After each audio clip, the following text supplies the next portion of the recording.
This is for the players.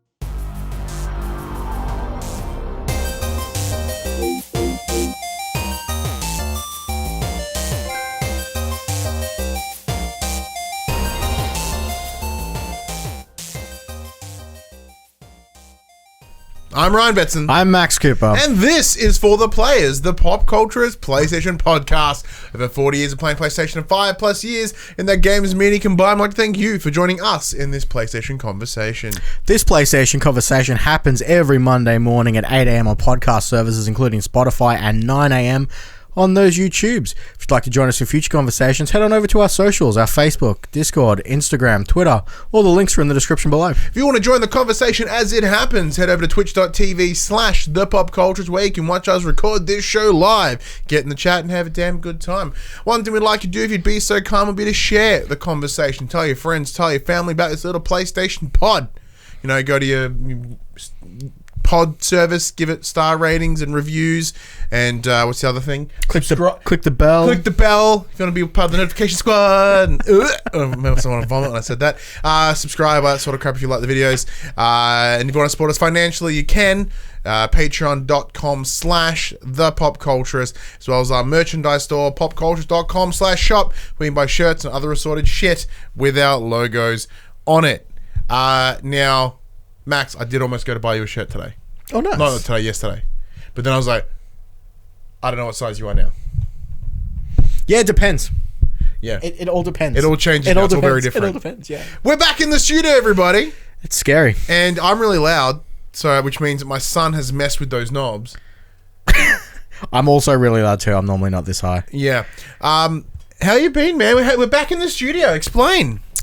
Well, as for those of us who aren't okay, for those of us who aren't Aussies, our restrictions lifted earlier this week, and we are now allowed to visit other people. Woo!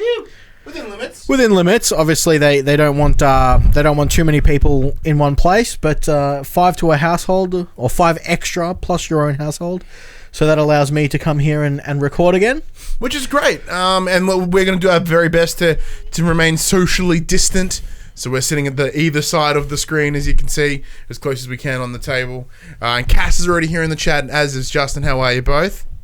But yeah, man, it's good to have someone back in here. Like, I had to clean this room again, might I add. Because this whole table was just a mess of miniatures. Yeah. There's chaos in here. It's a very different show doing it via correspondence. Well, how many weeks did we do it remote? 3, 4? 4? Like, yeah. Not as much as the lockdown. Well, we did kind of very much skirt that shit. Yeah, we pushed it a little bit.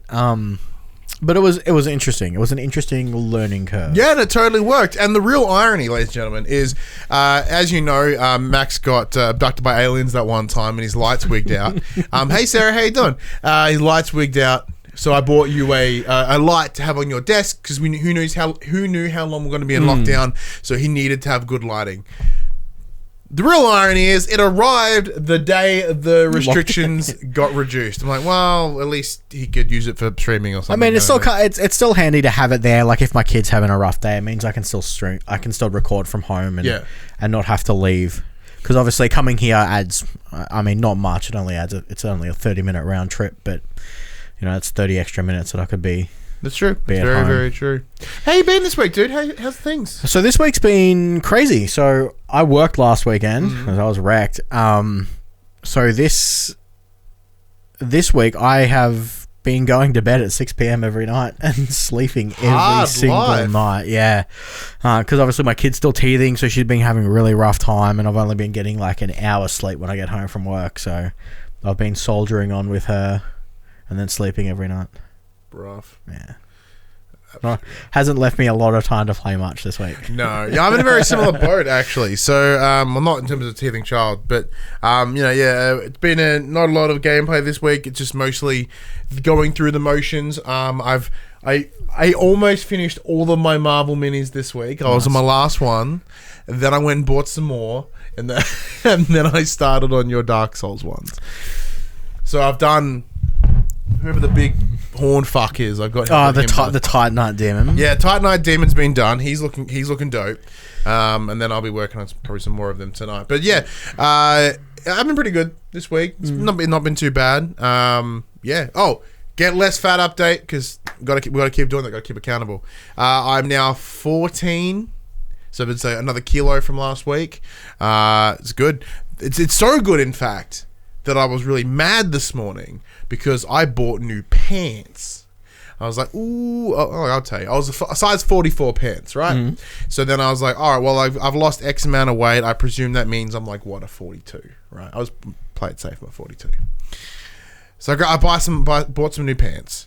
And then, because I've been wearing these like chino style material because they're like fucking 90 times better than jeans. That's what I wear. Dude, chinos are the best. Chinos are the best. So there's a particular dark one that I like that Kmart sells. And I've not been able to get it in a bigger size. So I was like, okay. So I went to Kmart. Yes, don't you say that before? Found one in a 40. I'm like, look, I'm planning on losing more weight. 40 is fine. Come home. I'm like, I'm going to try on the 40.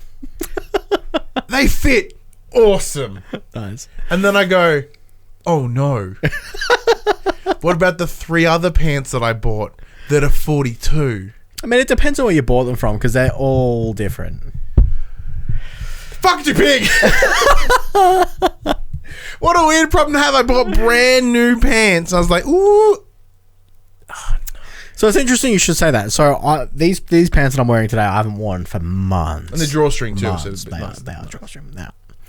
So the pants that I wear to work are the same. They're just black chinos. They're 42. I now have to tie them up because they fall down. I'm like, I'm going to put these on because these are a size 40. Turns out I have to tie these up too. Which is good. It is so good. Good feeling. It feels good. Like, yeah, the 40s, I'm like, let's see how this goes. And like, they buttoned up. Like, I didn't, like, no extra force, just, okay. And like, it felt snug. I'm like, is this what pants are supposed to feel like? being a big dude, you never want to wear tight pants. So I was like, is this what pants are supposed to feel like when they sit you correctly? Because there's not slipping, there's no sliding, there's no having a hitch. They just sit where they need to, mate. It's a good life. It's a good life, isn't it? It is a very good life. And like this jumper, which I bought when I was larger, is literally a tent now. I love it. It's my big, fat, comfy shirt. It's great. But yeah, so yeah, 14 kilos now, which is fantastic. Big fan of that. Yeah, just keep moving on forward, which is good. Good to hear. Yeah, very excited. In terms of games this week, I did play a little bit, played a bit more Moving Out. Same. I've been playing Moving Out with my wife whenever my kids are asleep. Because you mentioned last week you were trying to get the wife to play it. Yeah, so she loves it. Yeah? Yeah, so we managed to get, once the kids are asleep, Allie's like, let's go. Moving Out. Nice. Good fun. What character does she pick? She likes playing as the pothead. And yourself? The gecko. I got the koala with glasses. The lizard dude.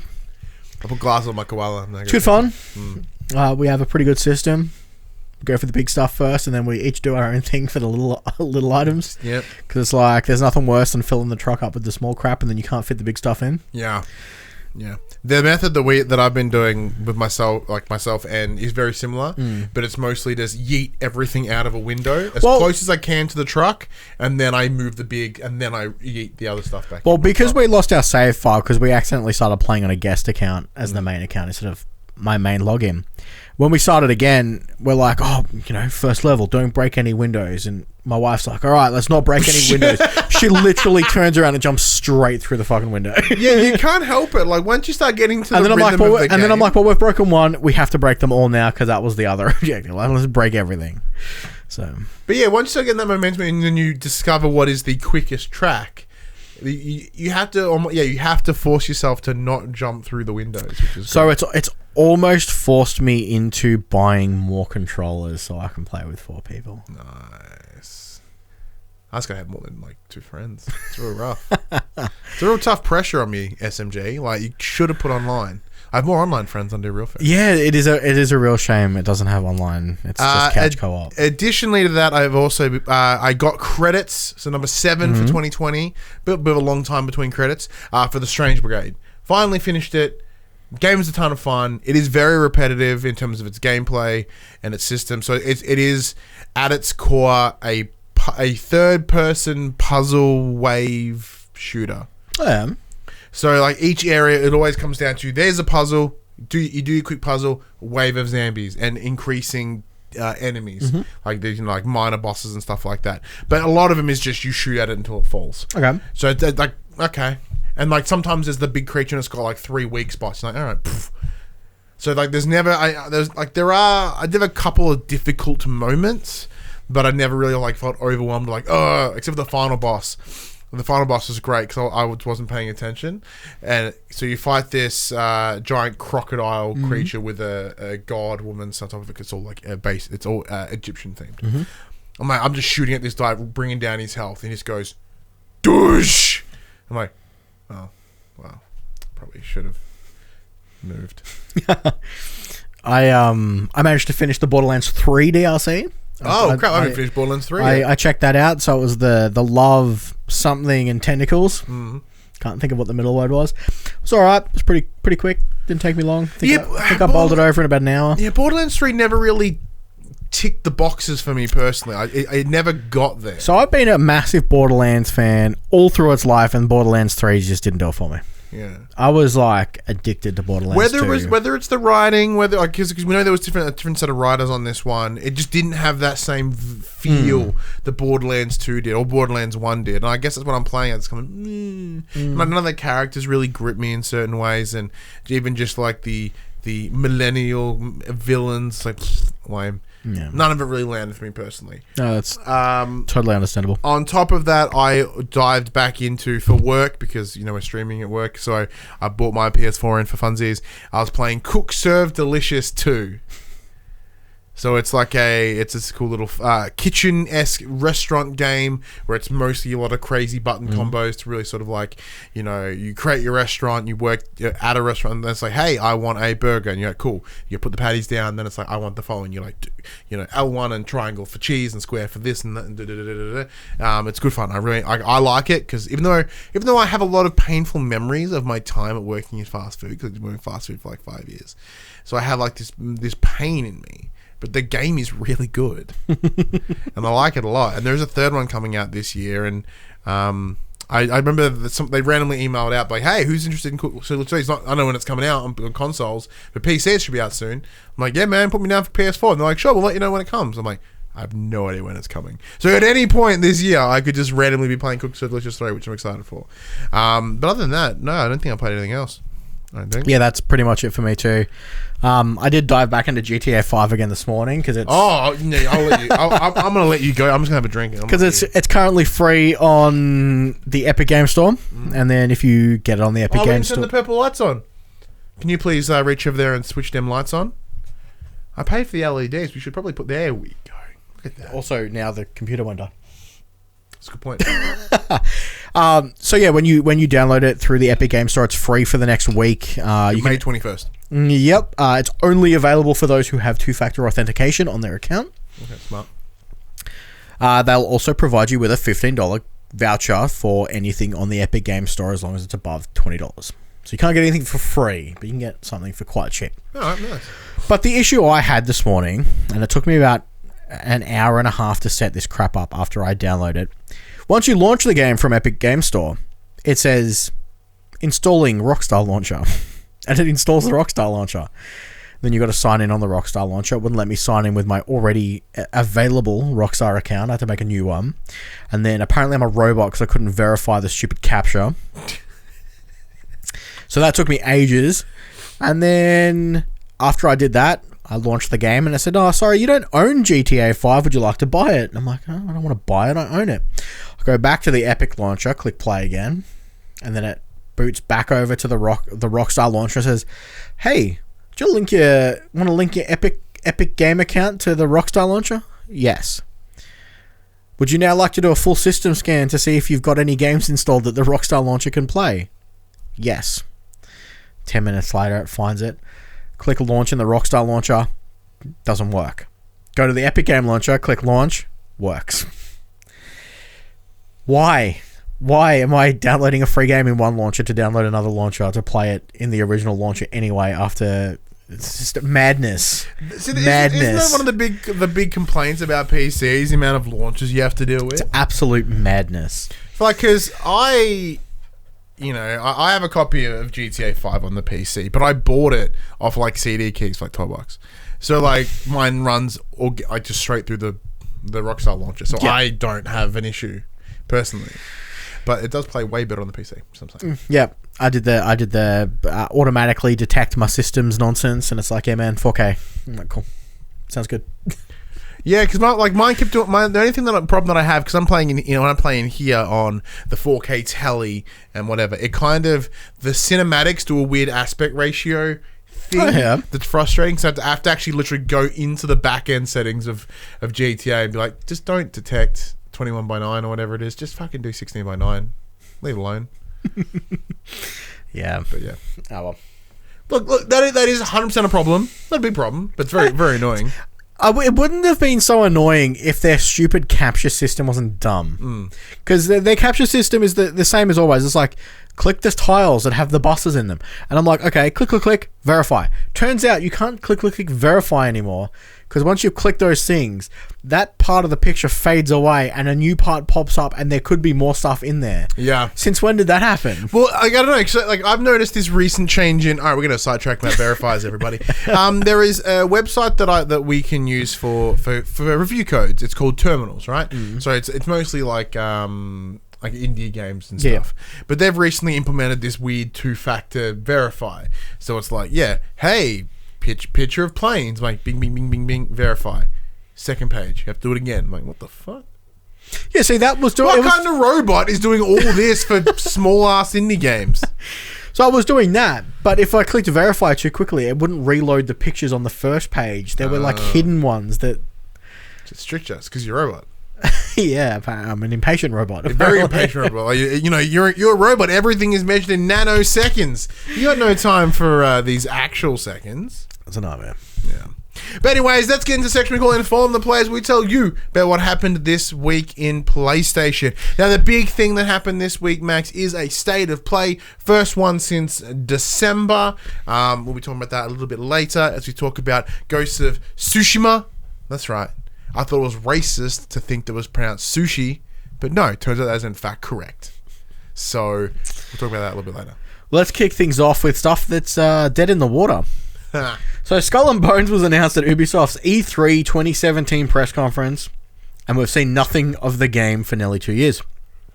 Will it come out at some point in the future? Probably not. And you won't be seeing it around the launch of PlayStation 5 either. That's because the French publisher has just confirmed its lineup for the next fiscal year, and Skull and Bones isn't on the list. The games you can look forward to from Ubisoft between now and the 31st of March 2021 are Assassin's Creed Valhalla, Watch Dogs Legion, Rainbow Six Quarantine, Gods and Monsters, and one more currently unannounced AAA title. So where's Beyond Good and Evil 2 as well, might I add? Yeah, that's a few years away, I would imagine. I don't think that's anywhere close to being done. Rumor has it that the most likely culprit for the last unannounced AAA title will be a Far Cry game. Yeah! This coming, according from Jason Schreier. So where does that leave Skull and Bones? Probably dead and buried. The game's last update came via a Twitter post in May 2019, where it announced a delay.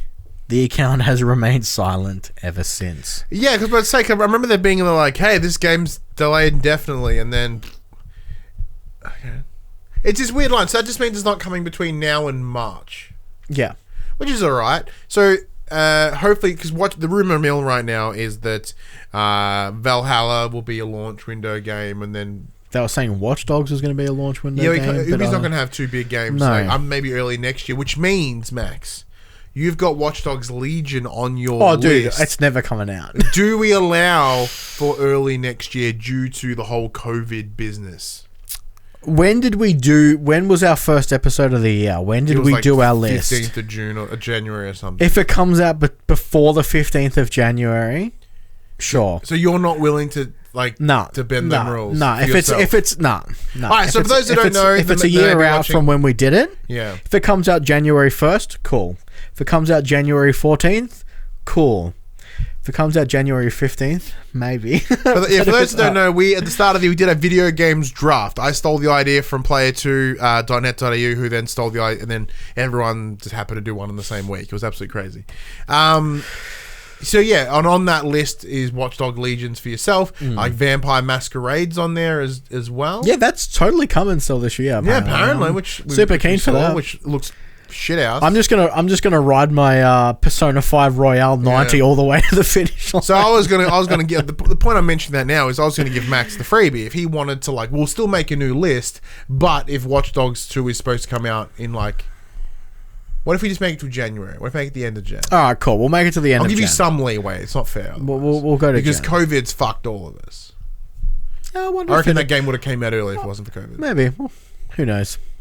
Possibly. We'll have a look. But yeah, in terms of Skull and Bones, it didn't look promising when they mentioned the delay indefinitely. However, I mean, do you want a game that's just pirate ship battles? I did. It was called Sea of Thieves and it was fun. But I played a little bit of Sea of Thieves this week. Sea of Thieves is so good, man. The problem is it's just there's no reason to do anything. Yeah. With no mission, like with those missions, but with no like end goal or no, I understand why. I remember when I fight the Kraken constantly. I interviewed the executive director on a pirate ship at PAX like 2 years ago. Like they got the Polly Woodside and had it decked out. It was awesome. So I interviewed him on the boat, which is cool. And one of the things we talked about was the idea that by removing the, like sort of experience points or those things, like anyone can jump in at any point, whether you've been playing for 3 years, or whether you've been playing for 3 months, which I appreciate. Days. That part is really cool, so that way people can jump in at any point and they still have the same good time that everyone else is. However, what is the incentive for me to then pay for 3 years? Yeah, like, congratulations, you have all these costumes, but then it's like, cool, but I have the costume I like. I saved up and I got the one I wanted. But then since then they have implemented some more things, like they've implemented the ghost ships, which Cass has been bugging me for ages to play Sea of Thieves with him, but I'll play it. I'll get there. I've got it installed, ready to go. But yeah, no, because we got a code for it way back, so I can play it whenever. If you think, pretty sure it's installed. Cool. That and State of Decay, which I never actually went back to. Don't do it. Don't do it. Oh, well. But yeah, I'm not very excited to see it for Skull and Bones, but. Because even if we knew it wouldn't be soon. Because even if we look at the slate of games, like where are we at right now? You just want to fight people. It makes sense. Like where we're at right now. So we're about to hit June. It's within the next 6 months, and we know that Valhalla's coming at the end of the year, and then Watch Dogs should also be in that window as well. And there is no chance they are dropping any more titles than that. So it's between now and March. No, it wouldn't be happening. But and Beyond Good and Evil 2, I feel is in the same way. It's like that game was announced so early. It's almost like, did you see the post this week from Bethesda? They were like, "Hey, don't expect any news about Elder Scrolls 6 for a while." Oh yeah. Then like, why'd you announce it, you fucking idiot? I guess they don't want people to come in with all this hype going, "This is what we're going to get. This is what we're going to get." But every time now they have to do that. They have to temper expectations every time. They're like, so they did that little splash. But is it better for them to temper expectations now than then have their fans go, "That was fucking shit because you didn't show us Elder Scrolls 6"? Yes, but like, you know what I mean? Like, yeah. They're damned if they do and damned if they don't at this point in time, because everyone wants it. Very true, but we know it's coming. They'll just show it when they show it. We know what's coming in like 7 years. Oh yeah, because they're like, that'll be finished. It'll be a PlayStation 6 launch title. Yeah, we will start it after Starfield. So like, okay, so they're probably in like alpha production, like very early production on whatever the fuck, it's almost at Star-Lord then, Starfield, and then they'll do some pre on Sky, whatever the Elder Scrolls 6, and then gone. Like. Everyone's going to do it now. Everyone's going to temper expectations. The problem is, yes, like it's cool and got everyone really excited, but now every conversation they will ever have until for the next 7 years will be, when's Elder Scrolls coming out? Like, you announced it. When's it coming? And you know how we've talked about how like when Final Fantasy VII, it's incredibly long dev cycle. Final Fantasy 15, it's incredibly long dev cycle. And it's like, man, we've had these games forever. What's going on? I mean, Square Enix are notorious for taking forever for their games. Well, exactly. But that's my point. Look at Kingdom Hearts 3. And it's one of those things. If they know, like, if Bethesda know Like Bethesda, the company, know that Softworks will not be doing that anytime soon. Why announce it? Because everyone's going to be like, man, remember we heard about Elder Scrolls 6 in 2000 because they needed that hype moment at E3, and because now they had nothing else. Yeah, and now they're like, we're going to have to deal with this for the rest of our lives. Like, if anything, that means you shouldn't be having a conference. I'm really sidetracked right now, but sorry, because like the amount of people that are like, oh man, it's not coming out for yes, it's not coming out for years. Yeah. Let's talk about something that is coming out this year. Are we sure? Yeah. So Assassin's Creed Valhalla, we got some more information on that this week. So Assassin's Creed Valhalla is a cross-gen title scheduled to release on the PlayStation 5 and PS4 later this year. But does that mean that the next-gen version will run at 60 frames per second? If its current gen counterpart is targeting 30 frames per second, Microsoft's official website only specified 4K support for the title on Xbox Series X. Eurogamer Portugal has since managed to get a statement out of the publisher, Ubisoft, regarding the matter. Quote, currently we can guarantee that Assassin's Creed Valhalla will run at least 30 frames per second on Xbox Series X, a spokesperson explained. This was translated by WCCF Tech. Quote, Assassin's Creed Valhalla will benefit from faster loading times, allowing players to immerse themselves in the history and the world without friction. Finally, Assassin's Creed Valhalla will benefit from improved graphics made possible by the Xbox Series X, and we can't wait to see the beautiful world we're creating in stunning 4K resolution. Obviously, the title's still in development, so things could change as we edge closer to its release. It's also worth stressing that the company's not discussing the PS5 version at this stage due to both contractual obligations and Sony's secrecy.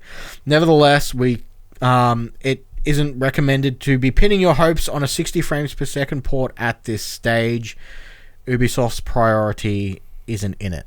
Just quickly add, so just in the chat jumped on my little Bethesda rant and goes, and now people will complain if the game isn't a polished, unbuggy game. That's true, because the consensus will be, wasn't it a game announced in 2018? It's now 3006, so it's been in development for 1,000 years. Well, yeah, because like from announcement to delivery, everyone's going to presume that that's the development cycle. But in this, what do you reckon? They're only guaranteeing a minimum of 30 frames per second for, well, they're not talking about the PlayStation 5 at all yet, but the Xbox Series X is only going to be pushing 30 frames at 4K. Yeah. Bit of a bummer. It is, but it makes sense. Scalability. Like once they are working solely on the next generation, then that is when we'll see 4K 60, all that shit. The reason being is because right now, if we let's have a look at what Ubisoft are doing. Well, before you hang on. Before you get real deep in this rant, I got a question for you. Oh shoot. Now, with PlayStation 5 and PlayStation 4, once they separate, the PlayStation 5 will hopefully get the 60 frames per second 4K beautiful nonsense. Looking forward to that. Yeah.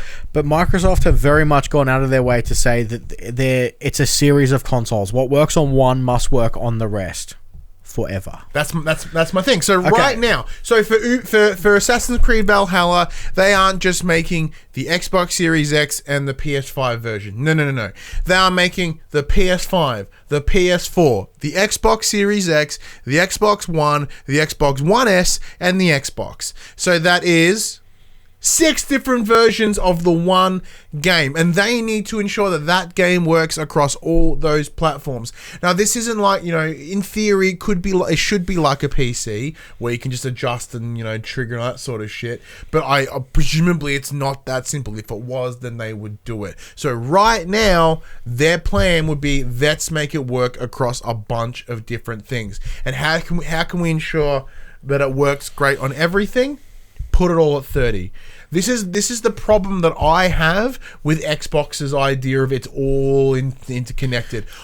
In theory, it's great, but until the point, because if the consoles aren't going to be that level of tweakiness where you can adjust it on the fly like you would on a PC, just yet. Do you think it will hamstring PlayStation copies now? Fuck yeah, it will. I mean, well, it depends what they're working with. Now we know that Ubisoft are working alongside alongside a Microsoft here, because they've got seem to have a marketing deal, and as you mentioned, under the secrecy of Sony right now, that they're only talking about Xbox. So it's very possible that later on they might be able to hear that hey, it runs at 1440 60 on PS5. Cool. That's cool. That's an improvement. However, I don't see that being the case. I think we're still 1440 30. But the concerning thing about this, it's from a purely numbers perspective. The Xbox Series X is a more powerful console, and I understand the assumption is if that's the most powerful console, why can't it do this?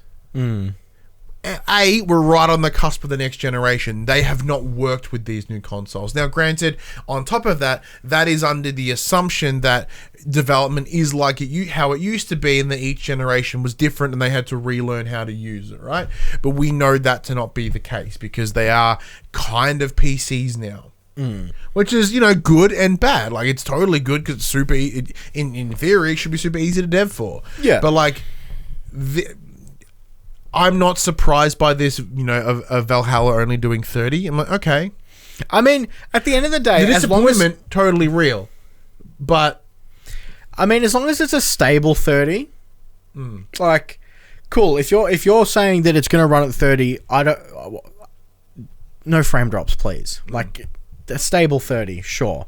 I'd prefer it running at a stable 30 than them going, it runs at 60 but can drop to 30 at random times. Yeah, it's much better than a variable refresh rate or even a variable resolution, right? And because that's kind of the payoff. It'll either the resolution's willing to flux or the frame rate's willing to flux. And on top of that, I think that also comes down to what the individual wants from their console. Where personally, I'm at a point right now where I want a higher a higher frame rate. Yeah, I resolution's agree. Cool, but I mean, now that I've been exposed to 60 in enough different ways, I'm it plays better. Yeah. So for many people and the average consumer, resolution is key. So for them, it'd be look, it's 4K at 30, and some people are pardon, what was that last part? And they're some people was 4K, wow. You know what I mean? And that's that's that tough line. Because from a marketing perspective, you want to do that resolution. Because average person, if you ask the average gamer, and they're I can't tell the difference. Well, I mean, there's I know a few people that still don't have 4K screens. So they don't care. Yeah, they'd prefer a stable frame rate than a 4K resolution. True. But then again, think about all the time we played back in the day on whatever fucking console. I literally can't stand on playing on TVs anymore. Yeah, I can't even play on my 4K TV. It drives me insane. That's the refresh rate. Yeah. Not refresh rate. That's response times. Yeah, it drives me insane. Justin in the chat adds, it makes sense for them to do it, but they need the new console to at least have 1080p 60, because then it's going backwards. Agreed. Yeah. So they were just 60 talking about 4K at the moment. Yeah. So we've seen 4K 60 in the past, not. It's like that checkerboardy 4K, because I'm pretty sure Doom Eternal runs a 4K 60, on the Xbox One X, right? So are we trying to say that this next one is not the improvement? Yeah, Justin also adds, and also we're getting to diminishing returns. Yeah, it's something I touched upon last week. We are at the diminishing return point for resolution.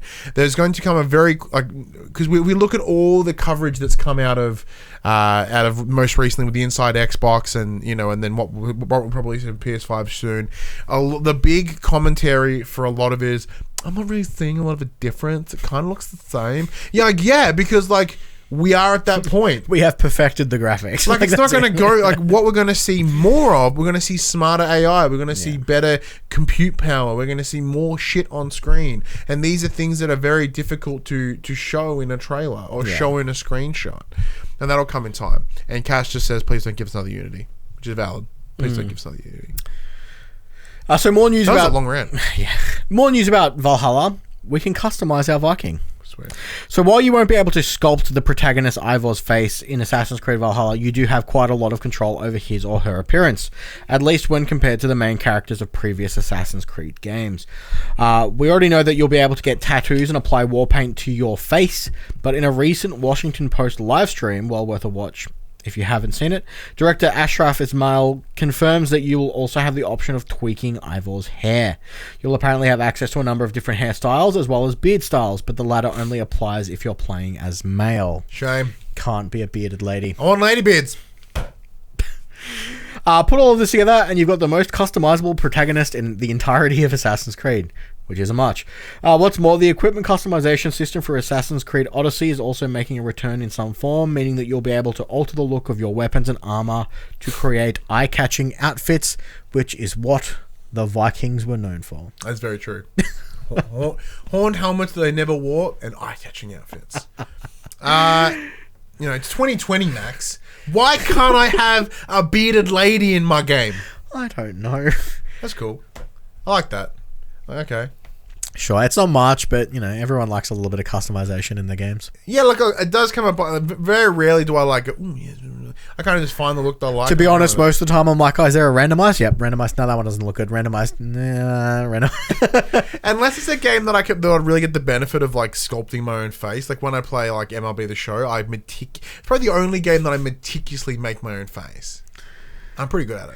Like, I can look like me in baseball so easy. Every other game, hot mess. So we've got more Last of Us 2 stuff. Uh-oh. So the marketing machine is kicking into gear for Last of Us Part 2. We recently were treated to a new trailer, but Sony isn't stopping there. It's also announced a video series named Inside The Last of Us Part 2. This video takes a spoiler-free look at the game's story. We hear from many key figures at Naughty Dog, including Neil Druckmann, as they talk us through the basic premise of the sequel.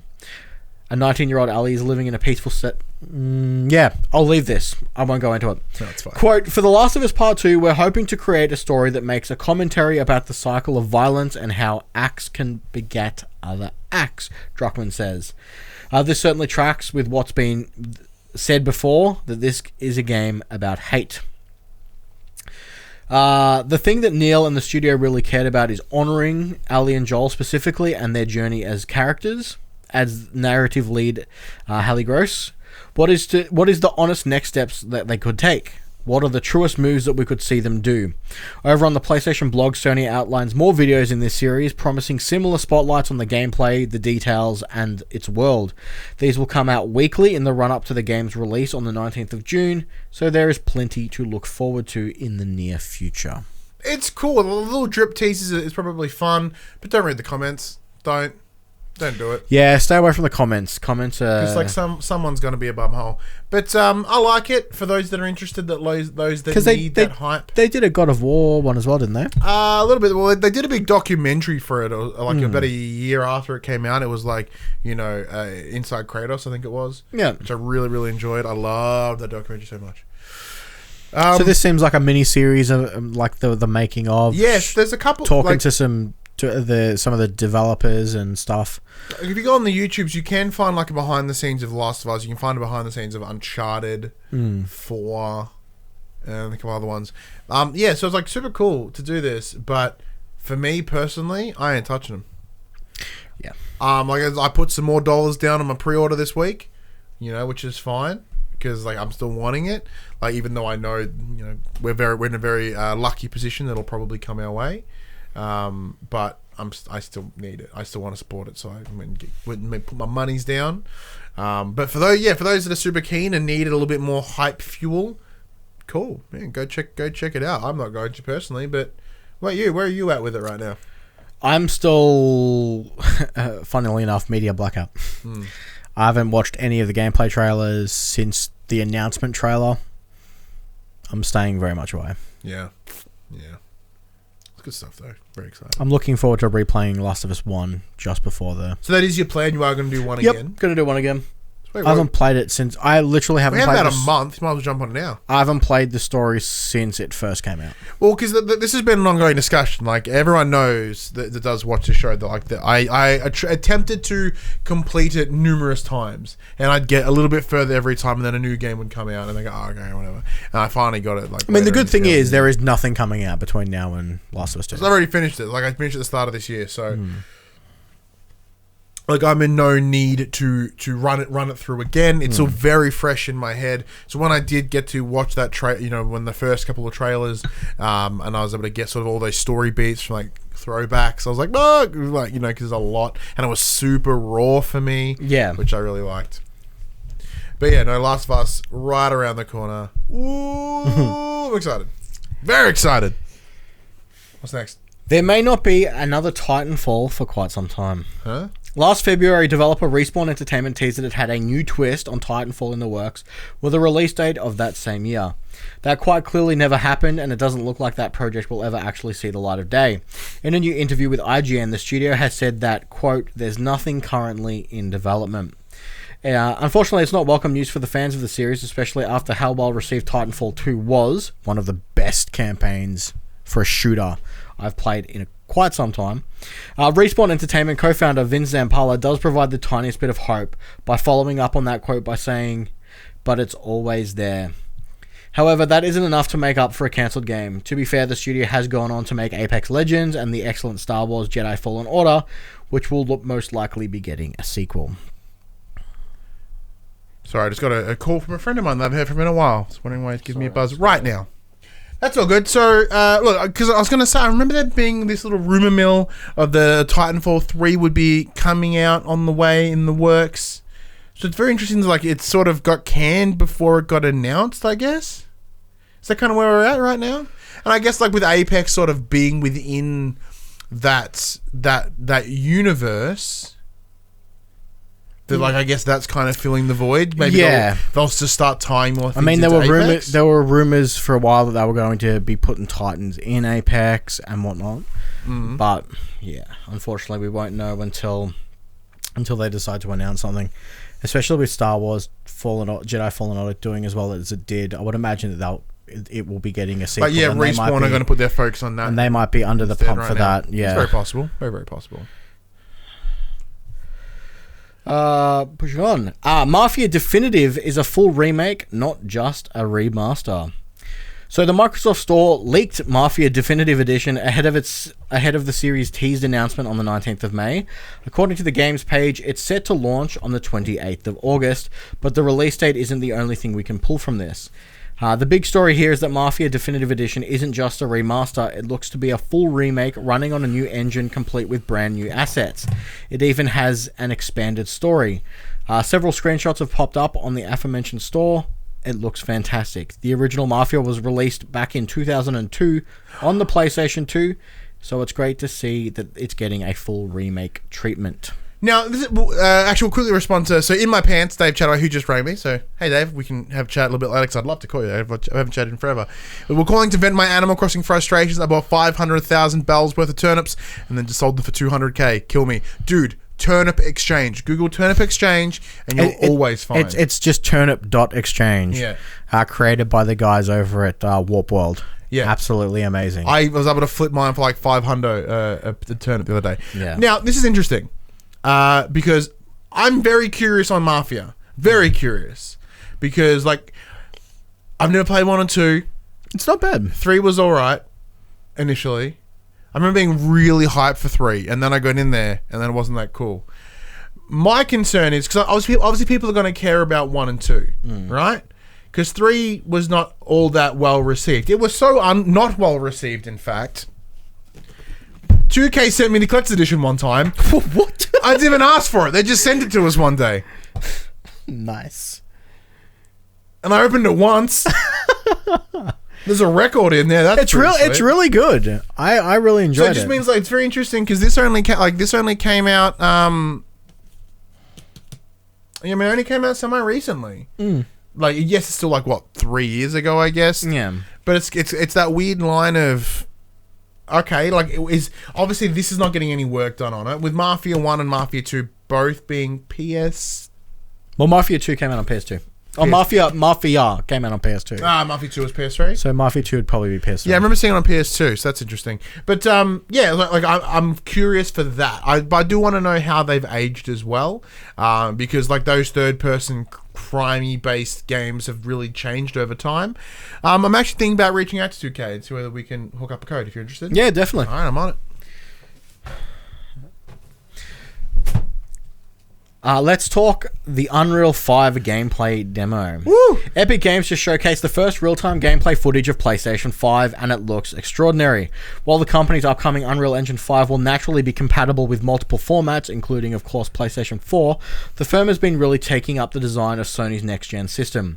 Quote, it has an immense amount of GPU power, but also multi-order bandwidth increase in storage management, beamed boss Tim Sweeney, as reported by The Verge. That's going to be absolutely critical. The executive added that it's, quote, one thing to render everything that can fit in memory, but a different proposition entirely to render a world that may be tens of gigabytes in size instantaneously.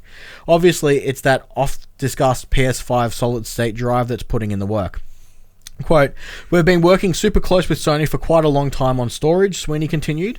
The storage architecture on the PS5 is far ahead of anything you can buy on anything on PC for any amount of money right now. It's going to help drive future PCs. The PC market is going to see this thing ship and say, oh wow, solid state drives are going to need to catch up with this. Interestingly, it sounds like the PS5 tech demo released by Epic Games today was intended to be playable at GDC earlier this year. Unfortunately, no, I just noticed it was hanging out. GDC was cancelled. / postponed earlier this year. So yeah, it was. Didn't get to play it earlier this year. Mark Cerny's, but it would, if it hadn't have been cancelled, it also would have given away context for Mark Cerny's divisive hardware presentation. Fortunately, we should see a lot more next-gen footage in the coming months, and if it looks as good as Lumen in the Land of Nanite, which was the name of the game demo that they were playing, we're in for a treat. Yeah, it looks pretty fantastic. The one thing that's made me laugh really hard about this, actually, and I say that from just someone that makes PlayStation content. The amount of people that are like, oh man, the PS5 is going to smoke the Xbox because look at this video. Xbox have got nothing. Oh, dude, it's the Unreal Engine. It's on fucking everything. Literally everything. It doesn't prove anything. And Shadowway also adds, I'd hate to be that guy, but the game was running at 1440-30. So as in this tech demo was running at 1440-30. Was it? Rough. I didn't watch it live. You just got me what was written? Yep. Okay. I did watch it after the fact and it looked great, but I didn't watch it with the commentary. Everyone's saying it's more powerful than PC. Yeah. All they said that it was all it was rendered real time in PS5 with someone actually holding a controller playing it. Cool. But that's what's... So it wasn't a pre-recorded. The difficulty around this, by this being a tech demo, it is literally a small portion, and that's all it ever did. Yeah. So, like, in terms of seeing this level of fidelity on larger games, probably not going to happen. But I like its idea and what it can deliver because it's an improvement on Unreal Engine 4, so that's a win. Yeah. You know what I mean? Yeah, it should. Yeah, it should be. It should be interesting. No. Yeah. So it just states. Yeah. It is still too early days for us to get there. Also, thank you, Grayson, for the follow, bringing us to 296 followers on the Twitch. We're so close, 300. Nice. So close. So Sony is currently unfazed by Xbox marketing. Over the last few months, it has become abundantly clear that Microsoft is trying its best to make a big comeback with its Xbox Series X, with the next-gen console set to go head-to-head with PlayStation 5 Holiday 2020. The team in green has been talkative, to say the least, while Sony has largely remained silent on its future plans. Many an armchair analyst has argued that Microsoft is gaining ground as Sony keeps quiet, but it's easy to forget that the former has been given no real choice in the matter. The PS4 has been utterly dominant this generation, forcing Microsoft to look ahead, while the Xbox One continues to lose steam. Meanwhile, Sony's current gen system still has a surprising amount of life left in it, thanks to upcoming exclusives like The Last of Us Part 2 and Ghost of Tsushima. But what are Sony's thoughts on all this? Are they worried about Microsoft and its aggressive marketing? Apparently not. During the company's latest financial call, as reported by Takashi Mochizuki, Chief Financial Officer Hiroki Totoki was asked, quote, Some say PS5 promotion is falling behind Xbox. Would you give passing score to what the PS team has done? With Totoki replying, quote, "We consider things strategically, but doing our best. As for pass or fail, I would wait for PS5 sales to make that judgment." In other words, Sony isn't really interested in clashing in terms of marketing. The proof will be in the sales. It's a weird line for me personally. Also, Yeah. Hazel, it is a weird line because I do think that Sony is fumbling a little right now. Because I feel that their messaging is a little bit bucked. They're doing some things very awkwardly and not how you would expect them to do it. Yeah, so there is a weird line, and I mean that as in, so yes, Xbox are 100% ahead of them right now, and that it's only because they were so dominant. The Sony was so dominant on this current generation that it literally left Xbox no choice but to be incredibly customer facing and very transparent. So saying that is a staggering improvement for Xbox. Like Microsoft as a complete thing are doing better now. You know what I mean? Because like once Phil Spencer sort of got the reins and they got their messaging down, and this real that real customer focused setup, gamer focused is brilliant. Now everyone's claiming that when I sing that from PlayStation, because it's kind of that weird line of it, they don't have to. But then again, that same was said about Xbox at the end of the last generation. Like, well, they don't have to. So it is that repetition that we see, because it does seem to be very cyclical in how companies respond to whichever generation, whoever's winning towards the back end. Sony, they're in a tough spot. I say that they're in a tough spot, not in like I feel sympathy for them, but they are in a tough spot. I do feel that their release schedule has been pushed back because of whatever circumstances, and like what they have delivered seems really out of pace compared to Xbox. So we saw, Microsoft got way ahead of the game last year and dropped by dropping what the Xbox One Series X name and look like was at Game Awards. Massive spanner. And then you can tell PlayStation's original next response would have been GDC. It would have been showing off the Mark Cerny presentation, which would have been a month, 2 months after that, which is still a long time. Instead, 4 months later, we're getting this presentation. So everyone waited 4 months thinking, oh man, Sony's going to, they've had 4 months to work on a response to what Xbox have done. What do we got? What? Like for us, like that was a lot. There was a lot of cool information in that video, and we were like, oh, this is some good, really, really good stuff. But for the average person, like, what do you mean? No controller, no console visual, nothing. Like, no games announced. What the fuck is this? Yeah. And Sony have yet to really back that up with anything. Yeah, cool. Here's the controller. And even then, it's like, yeah, but Microsoft showed us their controller and their console already. You are therefore you are behind. And they're not wrong. And they really aren't wrong. Yeah, so it's interesting because you brought up that with everything that's been going on and the delays and whatnot, they have been really slow. The logo's cool. They have been really slow to come out with what they're doing, and they've been releasing stuff in such a weird way. Like, we did get to see the controller, but it was a random Tuesday afternoon on the PlayStation blog. Like this week, we saw our first state of play since December of last year. And it was an 18-minute gameplay footage of Ghosts.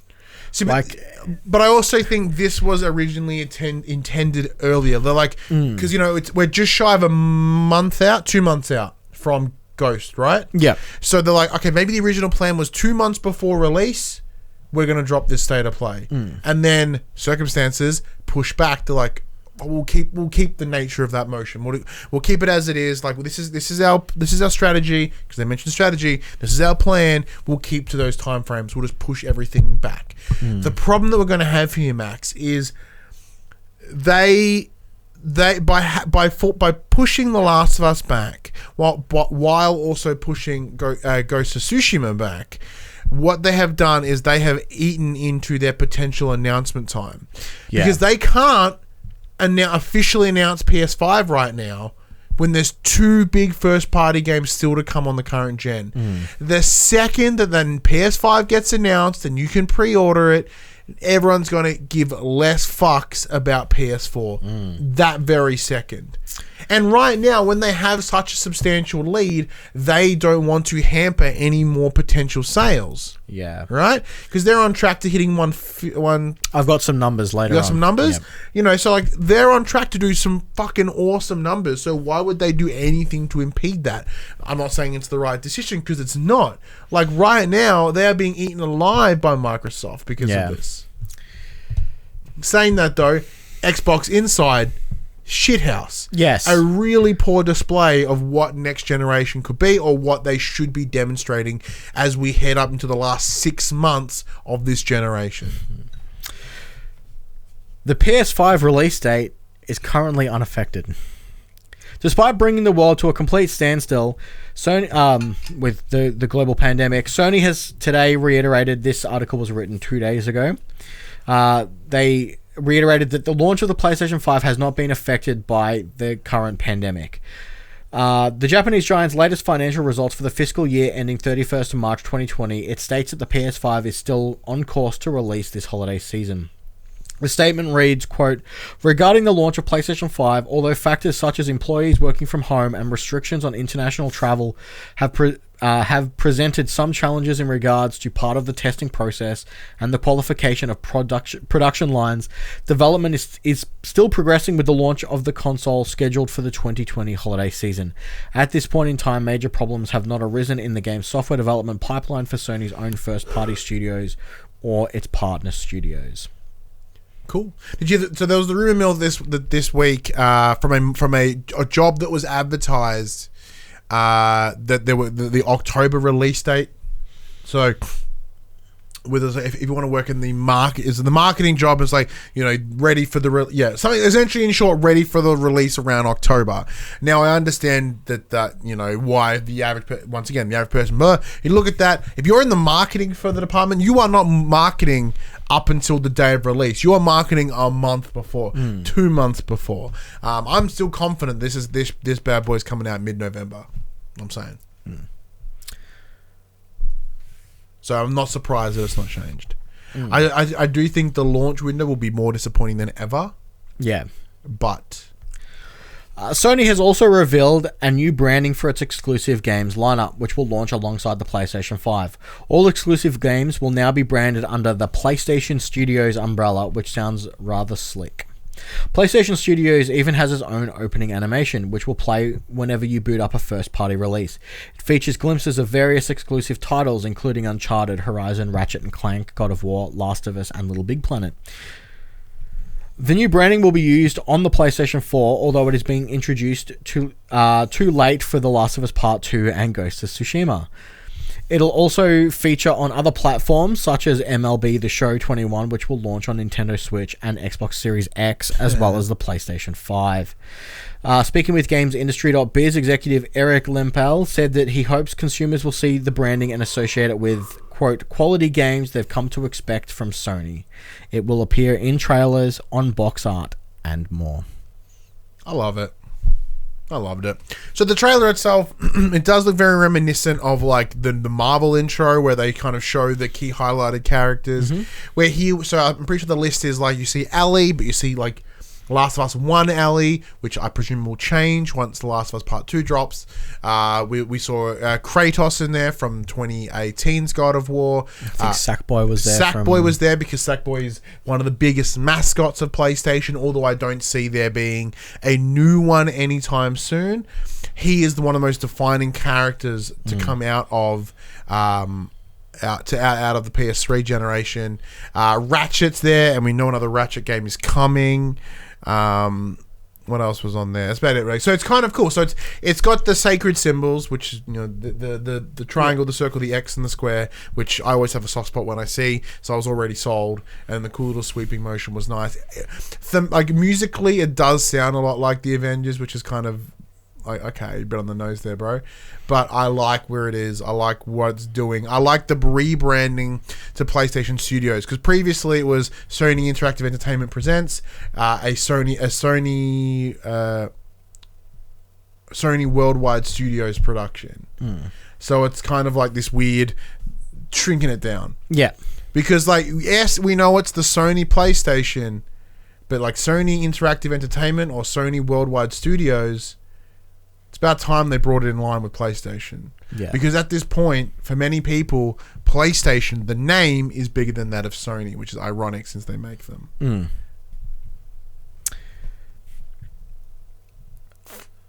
Okay. There is possibly no Square Enix digital event upcoming. Good.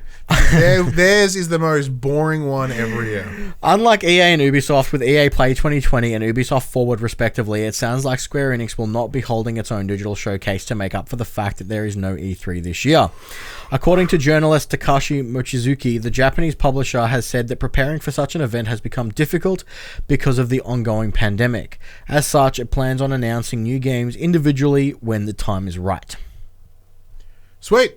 I have no real issue with this, mostly because every time I've got up at like 3 in the fucking morning to watch it, I've always been disappointed. Yeah, lately theirs have been pretty.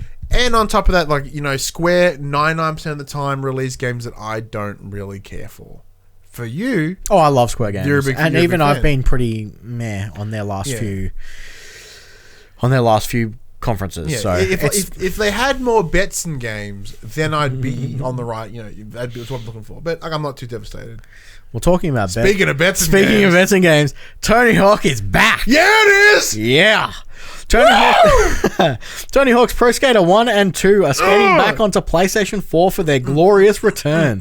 Following a curious leak just moments before the official announcement, Activision has confirmed the original 2 games are being given the remake treatment on PlayStation 4. The announcement was made as part of Jeff Keighley's Summer Game Fest. As the trailer states, the games will feature 4K support on PlayStation 4 Pro and become packing all original locations, characters, and modes. In addition, they will feature online multiplayer, letting you skate with your buddies. Fortunately, there's also not a long wait. Tony Hawk's Pro Skater 1 and 2 launches on PlayStation 4 the 4th of September 2020. Oh, we kind of fucking called it. So, last week we did talk about the idea of a remake being the thing, a HD collection. I'm a little bit disappointed. We did pitch 4 of them, though. I'm a little bit upset. Tony Hawk's Pro Skater 3 and Underground 2 did not make the cut, but not bad. Dude, like, I got a message from Dave Chataway once again. He's like, "You guys called it." I'm like, "Yeah, we did." Because it's a good call. Like, so what they've done is last week we pitched the idea they should do a collection of 1, 2, 3, and 4. However, they went with 1 and 2.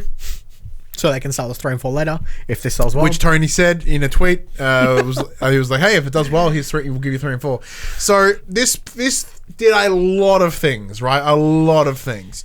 So one, a couple of weeks ago, a month or so ago, Tony Hawk put his number, put a phone number on social. He's like, "This is my number. You know, I won't give it out. Text me. We'll have a chat." And then, like, Activision, you know, something coming before, you know, something coming with this, what was it called, Summerfest? And but before that, like a couple hours before, Tony Hawk just starts texting people, being like, "Hey man, Tony Hawk's Pro Skater 1 and 2 remakes coming, get hype." Like, dude.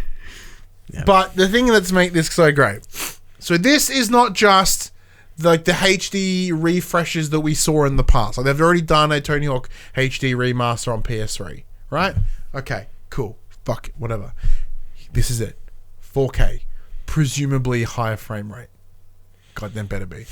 And on top of that... Online multiplayer.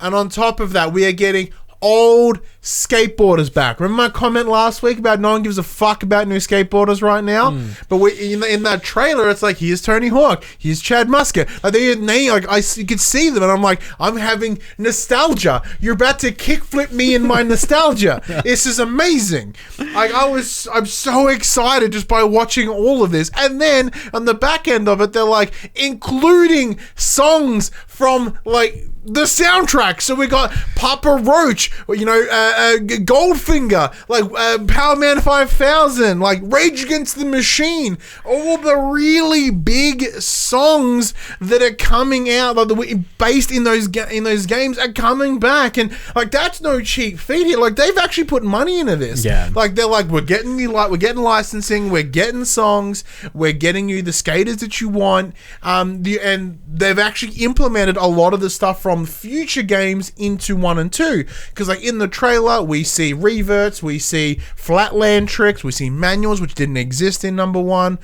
So additionally, you know, we were discussing last week, like, will this break these levels? Probably, but I don't care. I fucking want to play it so damn bad.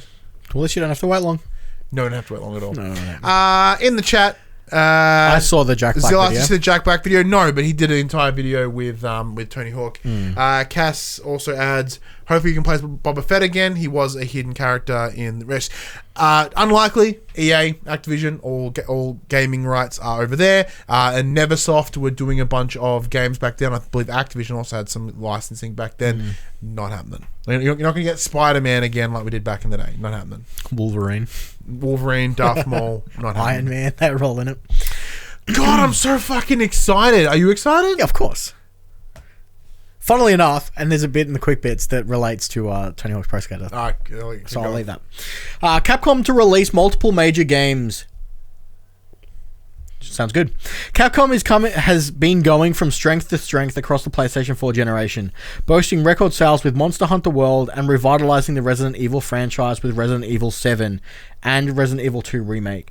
It's a feel-good story, and it doesn't look like the Japanese publisher has any plans to stop. Revealed in its new financial results, Capcom aims to release a number of major games before 31st of March 2021. In total, the company plans to release 13 SKUs. This doesn't mean it will release 13 games in total, but rather 13 different versions of its upcoming titles. For example, Resident Evil 3 had 3 SKUs, the PlayStation 4, Xbox One, and PC version. Resident Evil 8 is wildly rumored to be Capcom's next big game in the pipeline, and due to the assumption that it will be a cross-gen title, this will most likely cover 5 of the SKUs. PlayStation 5, PlayStation 4, Xbox Series X, Xbox One, and PC. That leaves us with 5 other SKUs to work with, which could mean that Capcom has another big cross-gen game lined up for the near future. What could it be? Well, the Japanese publisher classes its major games as something that's at least as big as Monster Hunter World Iceborne. Its recent Nintendo Switch ports of Devil May Cry did not count. The speculated Resident Evil 4 remake is also not coming this fiscal year, so that is another game to rule out. I don't know what it could be unless they do maybe another Marvel vs. Capcom. Well, and there being 5 of them, it's either there's one next gen game and one.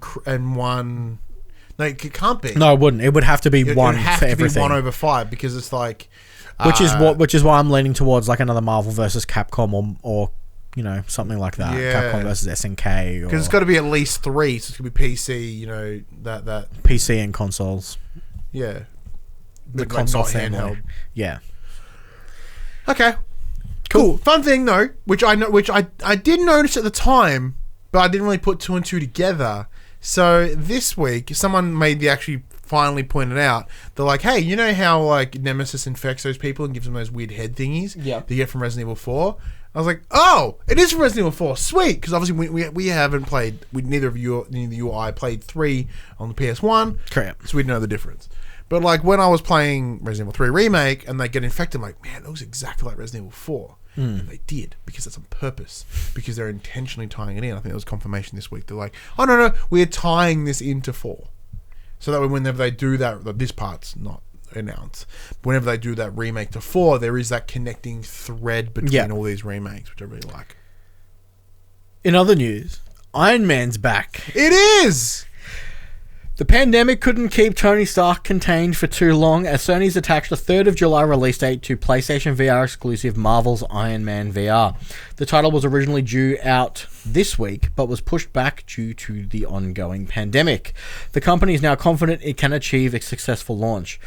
The date sandwiches the virtual reality adaptation between 2 big PS4 exclusives, The Last of Us Part 2 and Ghost of Tsushima. It's going to make for a massive winter for us ahead of PlayStation 5's launch later this year. Cool. I'm super stoked that it's coming out now and not in like September. Yeah, whenever so it was. It sucks that it's literally like a week between Last of Us and Ghosts. It's probably going to get overshadowed a lot. It's jarring that, like, because it got delayed the same time as The Last of Us, so it is a bit odd that it took so long for them to give a new date. Yeah. All right, whatever. I'm probably going to play it. I am going to play it. I'm definitely going to play it. Oh, yeah. QUICKBITS. Predator Hunting Grounds brings back Arnie's Dutch in new DLC. Fuck it, I've installed it already. Who cares? Star Wars Episode 1 Racer has been delayed. No! Indefinitely, too! Yeah. You give me Tony Hawk, but you take away my racer! Skate 4 trends on Twitter after Tony Hawk's Pro Skater 1 and 2 reveal. It's been 10 years since the release of Skate 3, and nothing. Instead, I'll be playing Skater XL. Fortnite has been announced as a PlayStation 5 launch game and will move to Unreal Engine 5. Who fucking cares? It's free! PS4 console sales surpass 110 million with 41.5 million PlayStation Plus subscribers. That's a lot of consoles. It's a lot of consoles. Bethesda also released a new roadmap of Fallout 76, which is currently free to play this weekend. Yeah. I got a message from old host of the show, Josh, actually. I think he's playing it again. He's like, dude, the NPCs really changed the game. I'm like, oh. Yeah, they still do shit. But anyways, that's enough of what that. Let's get into this the section where we chat to the players. That is you. Today, we are chatting about the state of play. That is the Ghost of Tsushima. That's right. As I said at the start of the show, Tsushima. Not Tsushima, Tsushima. So we've been saying it wrong this whole time. Who do you keep frantically messaging over there? Oh, my wife. My kid's having a rough time. Damn that. Hence I'm going a little bit quicker than I usually do through the stories. Yeah, so we got 18 minutes of Tsushima. They went through a bunch of different gameplay, combat, some customization, some different cinematic modes, photo mode, a bunch of cool things got announced this week. Do you want to do a quick run through it, Max, so then we can just start free chatting about it? Yep. Or do you want to just start free chatting about it? I mean, we can just start free chatting. Let's free chat about it. So what they do is, so they demonstrate Jin and his combat style between him being the samurai during the day, Ghost by night. We saw how they're getting around. I'll just quickly run through it. So they showed how they've gone around the waypoint system using like the wind and birds and animals as sort of like hints to give you compass assistance. We saw a samurai mode, which will create the black and white scale game with an aspect ratio and wind and rain to sort of make it really look like a samurai film. Photo mode looks incredibly large and adaptive. They've got customization of the bumhole. Yeah. What's the vibes you got from this? So I literally just watched it just before we started recording this. I'm super keen. I've been super keen on this game for a while. Sucker Punch I've always been a fan. Samurai, after coming off Neo 2, still keen to explore more in that genre. The open worldness, the graphics of it looks immaculate. I'm gonna enjoy exploring. We covered a couple of weeks ago that there was going to be no waypoints. The fact that they've showed us their way around that of you can still put a waymark on the map and you can follow the wind, see where the wind takes you, so to speak. Yeah, that's great. That's so cool. It looks all the animation looks really tight in the combat. I'm after seeing this, I'm definitely sold. I'm super keen. I'm at it from a different place. Thematically, I couldn't care at all. Yeah, I can't care. Like samurai, feudal Japan, any of those sort of things just don't do it for me at all. Like not even slightly. However, the gameplay of this has my attention. Like I'm like, okay, I like where this is going. So I'm probably going to enjoy playing it, and I know that I'll probably end up enjoying it. But it's that thing of like I can't get around this whole samurai katana-y thing. Like I guess it's like once again the bias in there for me probably stems from like because I have an issue with that whole sort of neck beady anime, like big hard-ons for Japanese culture stuff, and like I think that sort of ruins this for me personally. Well, see, it's interesting because we watched it together. I straight away made the comparison to it looks like it's going to play like an Assassin's Creed which game. has me excited. So like there's a lot of influences here, and I don't think it's certainly not a bad thing, because we are the sum of our influences. Like we as people, everything that we create, this show is the sum of our influence, or my influences, and then you've jumped on, which is fantastic. Being influenced, jump on in. You know what I mean? So like, I have no issue when you see that, like, okay, this is very Assassin's Creedy, where how you're stealthing, even how your the enemies are detecting you. Cool. No problem with that at all. It has this sort of grandiose scale and foliage of like your horizon, which is cool. And then on top of that, you're seeing a lot of beats, very much like The Witcher. So The Witcher had this rule that CD Projekt Red wanted something exciting to happen every 30 seconds. So there's always something pulling you. And then like we saw that here. So when Jin, the main character, when he is riding from the front to where he gets to the end of the trailer, into that section, he sees birds, he sees smoke signals in the distance, he sees a man being attacked by a bear or some shit. Like there's a bunch of different things to capture your attention along the way. So there's not going to be these empty, big, vast, empty areas, right? I've heard the comparison of Breath of the Wild as well. That I don't agree with. Mostly because I think that similarity just comes from the sweeping shot at the beginning of Breath of the Wild, and that sweeping shot isn't like, yes, that shot has become iconic, a sweeping shot into a giant vista. Aside from that, I'm not seeing the connection personally. But in terms of its angling, like I like the cinematic tone that it's going for. So when you are riding to a destination, you are not riding dead center. You are riding slightly, off center to an angle, like how a camera would track a horse rider. Very minor touch, but I love it a lot.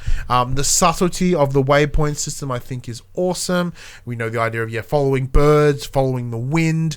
There's all these little things that are really cool, because we had a discussion around there not being a waypoint system, but I felt that was a problem, but here they've rectified it just by showing it. Like if they told me, it was like, you just follow the wind, and I'm like, that sounds dumb. Just see where the wind takes you. And then I said, because that sounded like PR garbage, and here I'm like, I get it. It's a bit on the nose, but I get it. And like there's enough customization to probably make the character how you want to see Jin be done, which is cool. Visually it looked pretty sick. The only thing that really made me go was like the tail of the horse. I don't know, like it looked fine, but I was like, okay, my eyes were drawn straight to it, which probably isn't a good thing. Or it says a lot about me. I don't know. But in terms of like, what was anything else sort of stood out to you?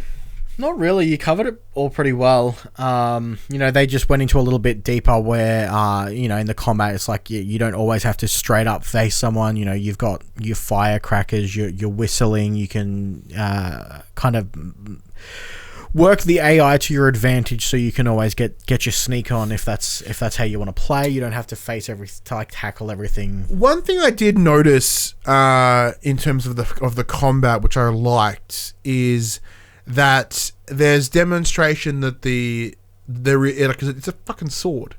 So it's not, you're not hitting someone 15 times to take him out. It's like a single shot, if not two, maybe three. So, and then we're also seeing severed hands. We're seeing impeccable blood spray. Oh yeah, like when they get cut and it arcs. Like not even just that, shoots. just at the end when he flicks the sword to clean it off before he. I appreciate not the whole, because I hate that shit. So lame. But yeah, so that just in terms of the arc of that spray, and you can see that it's multiple. It's multiple directions, like a couple different slashes, and it still does that big spray arc as it would, rather than spray and then just spraying on the ground or out the back. Or there seems to be a little bit of care into following the physics of that, which minor touch, but I imagine as there's a lot of sword combat, it makes sense to me.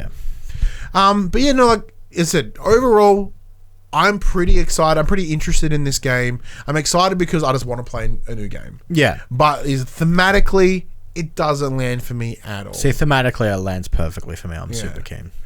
Like, yeah, nothing against Sucker Punch. I just don't like samurais and shit.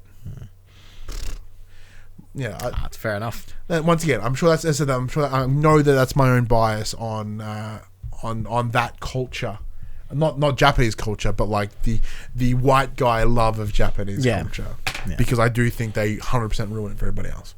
Because like this game, there'll be a lot of fedoras with like come in their cargo pants right now. Like, you know, they're going to be big fans of this game because they're going to live out a bunch of fantasies. But the real question is, Max, because they demonstrated the English voice acting and Japanese voice. How are you going to be playing it? Japanese voice acting with subtitles, obviously. Yeah. Okay. Probably English. I'm lazy. I can't even... There's nothing more jarring than having... I'm not even going to get on the sub versus dub argument. You know why? Because I don't fucking care. I'm going to play in English because I know English. That's really almost racist of me. Do you though? No, I don't know. That sentence was pretty poor. But let us know what you think of Ghost of Tsushima. That's right, I gotta say it correctly now. We've been corrected. It's Tsushima. There's comments below, Facebook, Discord, all those places. But that game is coming out yonks away, Max. I'm wrapping this bad boy up because I know you're... Yeah, I've got you've been requested? Yeah, soon. Yeah, no worries. So I'll quickly smash through the drop. Ghost of Tsushima is coming out in like 2 months, man. That's so long away. Let's take a look at what games are coming out this week in a section we got coming to the players. So this is the drop from the US PlayStation blog. So some dates will change for us Aussies. Some games may be already out. Some may not come out for quite some time. So new games for for the week of May 19th, 2020. We have A Fold Apart, PS4 Digital. Concept Destruction, PS4 Digital. Dungeon of the Endless, PS4 Digital. Fault Milestone 1, PS4 Digital, out May 22nd. Flux Terrier, PS4 Digital. Golf with Your Friends, PS4 Digital. Read that boy out. We have friends. Why have friends if not to play golf with your friends? Nothing is out of bounds as you take on 9 courses filled with fast-paced, exciting, simultaneous mini golf for up to 12 players. Apparently golf with friends is dope. I own it. Is it dope? Yeah, it's pretty good. Sweet. Gone, PS4 Digital. Gunman Clive HD Collection, PS4 Digital, out May 22nd. Man-Eater, PS4 cool. Digital Retail, out May 22nd. Experience the ultimate power fantasy as the apex predator of the seas, a terrifying shark. Man-Eater is a single-player open-world action RPG, or Shark PG, where you are the shark. Devour nutrients to grow and evolve far beyond that which nature intended. Become a massive shark, an apex predator of legends, to get revenge on the cruel fisherman that dismembered you. Eat, explore, evolve. So I've reached out for a code for this through one of the key websites. I'll see how this goes. Because it sounds awesome. It sounds like Shark Simulator, the game. I'm like totally in. A friend of the show, Tom Heath, would be frothing at this. He has such a hard-on for sharks. Mechstermination Force, PS4 Digital, out May 22nd. Monstrum, PS4 Digital, May 22nd. Saints Row the Third Remastered, PS4 Digital and Retail, get that, or is May that the 22nd. I have no idea. Superhero X, PS4 Digital, out May 18th. Trailmakers, PS4 Digital, out May 21st. And The Wonderful 101 Remastered, PS4 Digital. Read that out for me. I'm hearing about it, so I don't know what it is. A team of heroes from around the world must unite to protect the Earth from vicious alien invaders. This band of 100 wonderful ones work together, using their fantastic abilities to create a variety of forms. Whether it be a giant fist or a sharp blade, they'll use their wits and power to overcome the enemy's pitfalls and perils. Apparently it's really good. Yeah, this was pretty cool. Oh, in the PlayStation video section, AE double or nothing next Sunday. Double or nothing. Get hard, and it's probably going to be cheaper on the PlayStation Store. It always is. Fuck Fight TV, buy it on the PS Store. Save yourself for like $15. For our wrestling fans out there. Yeah, like me. Now that like the we can have a couple people over. Craig's coming around. Dylan's coming around. You can come watch Double or Nothing next Sunday if you want. Should be cool. John Moxley versus Brody Lee. I think Jericho's in there somewhere and doing a bunch of things. I'm a bit behind, but I just want to see more. Like the pay-per-view's always so Fucking hard. All right, let's talk about wrestling right now. It's your turn. It is my turn. That PlayStation conversation happens every Monday morning at 8 a.m. on podcast services, including Spotify, and 9 a.m. on those YouTubes. If you'd like to be part of future conversations, head on over to our socials, our Facebook, Discord, Instagram, Twitter. All the links are in the description below. If you want, you can watch us record the show as it happens. You head over to twitch.tv/thepopculturist and watch the show live. So you can, it's great fun. So a big thank you to like Grayson as an example. That's Grayson with a Q, for giving us the follow. And we also were joined by like Zill and Cass and Dave and Jess and Justin and a bunch of awesome people that came and shared their afternoon with us as we recorded this show. Big thank you. And you can do that too. One thing we'd like you to do is share the conversation. Tell your friends, tell your families about this little PlayStation pod. Be on your podcast service of choice. Give it a star rating. Give it a written review. If you watch us on YouTube, be sure to give us, subscriptions and the bells and the thumbs up and all that sort of crap. And comment, man. Comment in the place. Like, the only person that comments most of the time is Trill. And Trill's great. I love chatting to Trill all the time. But I want to hear from you guys as well. And also on on Twitch, we're like 296. We're so close to 300. Come on. Bring us over to 300. You know you want to. If you want to support us financially, you can at patreon.com/popculturist, as well as popculturist.com/shop, where you can buy shirts and other assorted shit with our logos on it. Thank you, Max, for joining me once again. No worries. It's good to be back in the studio. It does feel good to be back in here. It does feel different. It feels good. It's nice to be lighted properly. Yeah, there's no aliens in this room, which is really nice. It's a great time. Anyways, but until next week, I'm Ryan Betson. I'm Max Cooper. And that was For the Players. Pew.